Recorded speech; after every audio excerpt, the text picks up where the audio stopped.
வணக்கம் நண்பர்களே.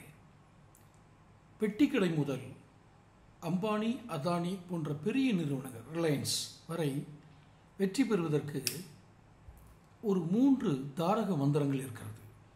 இது ஒன்றும் ஏதோ ஒரு யூனிவர்சிட்டியில் படிச்சுக்கிட்டு நான் உங்கள்கிட்ட சொல்லலை.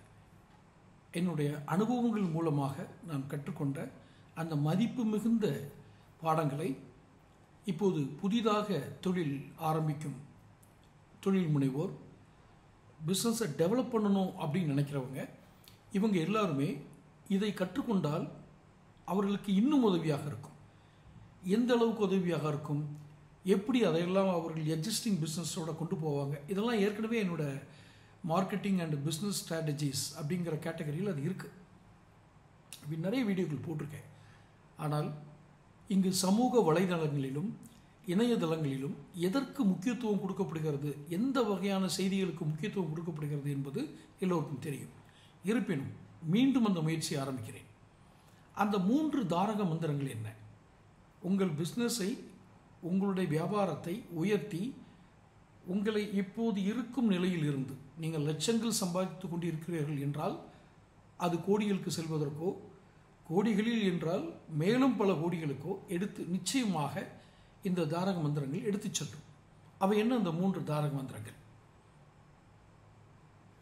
மார்க்கெட்டிங், இன்னும் அழுத்தமாக சொல்றதால் marketing skill, sales techniques and branding, brand establishment. 2 எப்படி வேணாலும் சொல்லிக்கலாம். ஆனால் 3ம் சுருக்கமாக சொல்வதென்றால் மார்க்கெட்டிங், சேல்ஸ், பிராண்டிங். இந்த 3லும் தான் இன்றைக்கு சர்வதேச அளவில் மிகப்பெரிய நிறுவனங்களாக இருக்கக்கூடிய எல்லா நிறுவனங்களும் இந்த 3ல் தான் அடங்கி இருக்கிறது. இதிலிருந்து அவர்கள் வேறு மந்திரங்களை சொல்லி அவர்கள் வந்திருக்க முடியாது. ஆனால் இந்த 3 மட்டும்தான் காரணமா? இல்லை. இந்த 3லும் உட்பிரிவுகள் வரும். உட்பிரிவுகள் என்றால் சப்டிவிஷன்ஸ், உங்களுக்கு தெரியும். உதாரணத்திற்கு பிராண்டிங் என்பதில் என்ன வரும்னா, கஸ்டமர் சாட்டிஸ்ஃபேக்ஷன், கஸ்டமர் ரெஃபரன்ஸ், அதாவது உங்களிடம் உங்கள் தயாரிப்புகளை நீங்கள் விற்கும் அந்த பொருட்களை வாங்குபவர்கள் மற்றவர்களுக்கு பரிந்துரை செய்வது. இது மிக மிக முக்கியமான ஒரு இடம். எப்படி பரிந்துரை பண்ணுவாங்க?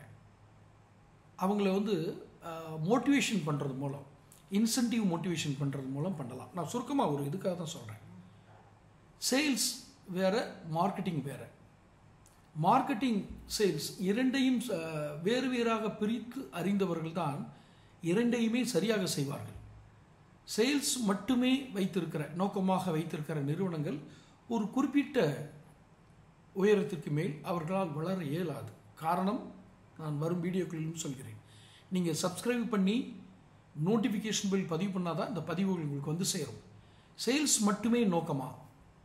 மார்க்கெட்டிங்கை நீங்கள் அலட்சியப்படுத்துகிறீங்களா அப்படின்னா, நீங்கள் மார்க்கெட்டிங்கை அலட்சியப்படுத்திட்டு சேல்ஸ் மட்டுமே வச்சுக்கிறது, அல்லது எனக்கு மார்க்கெட்டிங் ஸ்கில் இருக்குது, நான் சேல்ஸ் தன்னால் நடக்கும் அப்படின்னு நினைக்கிறது, இரண்டுமே இருவேறு முரண்பாடான விஷயங்கள். ஒரு சர்வதேச குளிர்பான நிறுவனம், அதன் பெயரை நான் குறிப்பிட விரும்பவில்லை, அதனுடைய சிஓ இருப்பவர் எப்படி ஆரம்பித்தார், எப்படி அதை பிராண்டிங் பண்ணார், எப்படி மார்க்கெட்டிங் பண்ணார், எப்படி சேல்ஸுக்கு உகந்ததாக தன்னுடைய பொருளை மாற்றினார், இதில் தான் இந்த வியாபார உலகத்தின் சூட்சுமம் அடங்கி இருக்கிறது. இது ஒன்றும் நீங்கள் வெறும் marketing plan, sales plan, brand establishment plan இது மட்டுமே போட்டால் வளர்ந்துருமா அப்படின்னா, நிச்சயமாக இவைகள் அடிப்படை தேவைகள். இதில் இன்னும் நிறைய விஷயங்கள் வரும். நான் 3 மட்டும்தான் உங்களுக்கு முக்கியமாக சொல்லியிருக்கேன். Market share, product pulling power, demand, market demand, இது எல்லாம் கூட இதில் அடங்கி வரும். இந்த 3ஐயும் நான் சரியாக செய்தேன், ஆனாலும் என் வியாபாரம் வளரவில்லை என்று நீங்கள் நினைத்தால் ஒரே ஒரு காரியம் செய்யுங்கள். இந்த பதிவின் கீழ் வர்ற கமெண்ட் பாக்ஸில் உங்களுடைய வாட்ஸ்அப் எண்ணை கொடுங்கள். அதில் உங்களுடைய சந்தேகங்கள் என்ன என்பதை தீர்க்க முடியும். காரணம், ஒரு ஃபார்முலா, ஒரு யுக்தி, ஒரு ஃபார்முலா, ஒரு சூத்திரம் எல்லோருக்கும் பொதுவானதாக ஆகிவிட முடியாது. ஒவ்வொரு ஃபீல்டுக்கும் ஒன்று மாறும். குறிப்பாக ஆட்டோமொபைல் என்றால் அதில் ஒரு வகையான யுக்திகள் வேண்டும். கம்ப்யூட்டர் வைக்கணும் அப்படின்னா அதுக்கு வேறு வகையான இது வேணும். உணவுப் பொருட்கள் விற்பதற்கு வித்தியாசமாக வேண்டும். இன்னும் குறிப்பாக சொல்வதென்றால் ஆட்டோமொபைல் என்று நாம் பொதுவாக கூறுகிறோம். ஆனால் ஆட்டோமொபைல்லையே லூப்ரிகன்ட்ஸ், டயர் அண்ட் பேட்டரி, காருக்கு தேவையான, ஒரு வாகனத்துக்கு தேவையான இந்த மூன்றும் இருப்பதற்கு வேறு சில திறமைகள் வேண்டும். இன்னும் அடுத்த கட்டத்திற்கு நீங்கள் செல்வதென்றால் இன்சூரன்ஸ் ப்ராடக்ட், இந்த ஃபண்டிங், இந்த ஃபைனான்சியல் ப்ராடக்ட்னு சொல்லுவாங்கல்ல, ஃபைனான்சியல் ப்ராடக்ட், லோன் கொடுக்கறது, இன்சூரன்ஸ் ப்ரீமியம் வசூல் பண்ணுறது, மியூச்சுவல் ஃபண்ட்ஸ் பண்ணுறது, இதுக்கு தனியான ஸ்கில் வேணும். எனக்கு மார்க்கெட்டிங் தெரியும், சேல்ஸ் தெரியும் என்று ஒருவர் செய்துவிட முடியாது. அதே மாதிரி தான் ரியல் எஸ்டேட்டும். ரியல் எஸ்டேட்டுக்கு இன்னும் வேறு விதமான ஸ்கில்கள்லாம் வேணும். இப்படி பல்வேறு துறைகளிலும், பல்வேறு துறைகள் சார்ந்த தொழில்களிலும் நாம் நமது marketing skills and sales strategies, branding இவைகளை வெகு நுணுக்கமாக செய்தாலே போதும். சரி, இதுக்கெல்லாம் பெருநிறுவனங்கள் பணம் ஒதுக்கும்.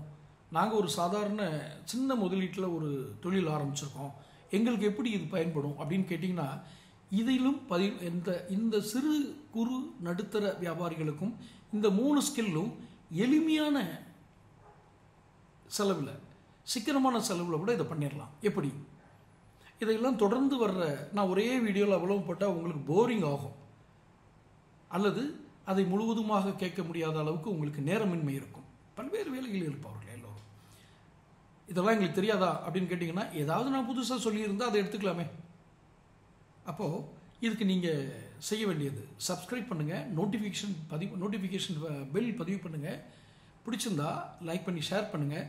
அடுத்தடுத்த வீடியோக்களில் நான் இந்த மார்க்கெட்டிங், சேல்ஸ், பிராண்டிங் இந்த 3ஐயும் மையமாக வச்சு இந்த 3க்கும் கீழ் என்னென்ன ஸ்கில் இருக்கணும், என்னென்ன விஷயங்கள் இருந்தால் நீங்கள் உங்களுடைய வியாபாரத்தை, தொழிலை, அது எந்த வகை தொழிலாக இருந்தாலும் சரி, நான் தான் சொன்னேன், பெட்டி கடை டு அம்பானி வரைக்கும் கொண்டு வந்துடலாம். கஸ்டமர் பேஸை நிலைநிறுத்தணும். கஸ்டமர் அதுதான் ரொம்ப இம்பார்ட்டன்ட். இது இன்னொரு நுணுக்கமான இதை சொல்லிட்டு நம்புகிறேன். இப்போ பையர்ஸ் மார்க்கெட், அது என்ன buyers market? Seller market, buyer market 2 இருக்கும். செல்லர் மார்க்கெட்னா ஒரு கடை அவங்க கடையில் இருக்க பொருளை வாங்க வைப்பாங்க. இந்த கடைக்கு போனால் இந்த பொருள் கிடைக்கும்னு வாங்க வைப்பாங்க. வேறு சில நிறுவனங்கள் அவங்க கஸ்டமர் என்ன கேட்குறாங்களோ அதை தான் கொடுப்பாங்க, அதை வாங்கி வச்சுக்குவாங்க. இந்த 2க்குமே பையர்ஸ் மார்க்கெட், செல்லர்ஸ் மார்க்கெட், இந்த வித்தியாசம் இருக்குது. நிறைய அனுபவங்கள், உலகளாவிய சர்வதேச அளவில் ஒவ்வொரு நிறுவனங்களும் கடைபிடித்த அந்த யுக்திகள் எல்லாவற்றையும் உங்களோடு பகிர்ந்து கொள்ளிருக்கிறேன். இந்த திரும்பவும் சொல்கிறேன், உங்களுக்கு இது வேணும்னா சேனல் சப்ஸ்கிரைப் பண்ணிக்கிட்டு நோட்டிஃபிகேஷன் பெல் பதிவு பண்ணி தொடர்போம். அடுத்த வீடியோக்குள்ளே ஒவ்வொரு சப்ஜெக்டாக பேச ஆரம்பிப்போம். நன்றி.